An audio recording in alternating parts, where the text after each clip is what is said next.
ডাক প্রবেশ করে না। বারবার ডাকছে, ডাকে উত্তর নাই। স্বামীটা রাগ হয়ে পালঙ্ক থেকে নামলো। কোথায় গেল এত রাত্রিতে? এদিকে ওদিকে খোঁজে, কোথাও নাই। ঘর থেকে বাইর হয়ে খুঁজলো, কোথাও নাই। একই তো পূর্ণিমার রাত। স্বামীটা চিৎকার করে নিয়তি নিয়তি বলে ডাকছে। দাদা কথা বলিয়েন না। ডাকে উত্তর নাই। নিজের গন্ডিটাতে খুঁজলো নি, আবার ঘরে গেল নাই, আবার বাইরে এসে একই তো পূর্ণিমার রাত দূরে লক্ষ্য করল। ওই তো কোথায় যেন যাচ্ছে, অনেক দূরে যায়। গোপী আগে আগে যায়, স্বামী পিছে পিছে চিৎকার করে আর যায় বাবা।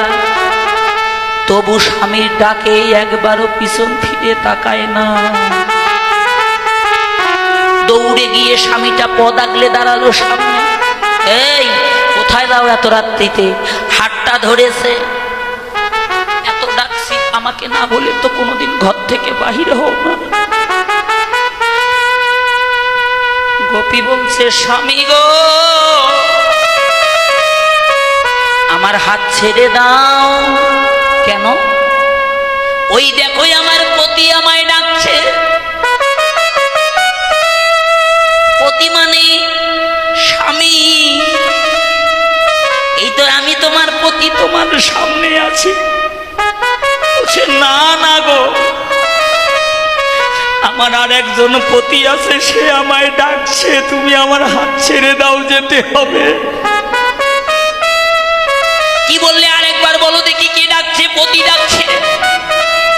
স্বামীটা ভুল বুঝলো,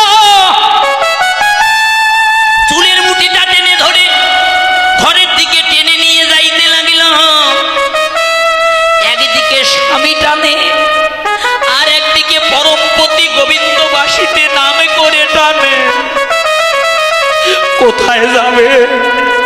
স্বামীর হাতে ধরে পায়ে পড়ে মিনতি করে, স্বামী গো শুধু আমায় একটিবার যেতে দাও, ওই দেখো আমার পতি আমায় ডাকছে।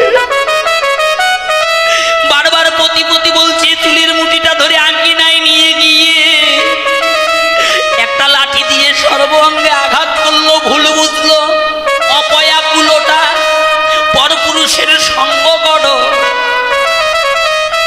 এমন ভাবে আঘাত করছে। স্বামীর পায়ে ধরে মিনতি করে, একবার যেতে দাও। আবারও পতি পতি বলছে। এবারে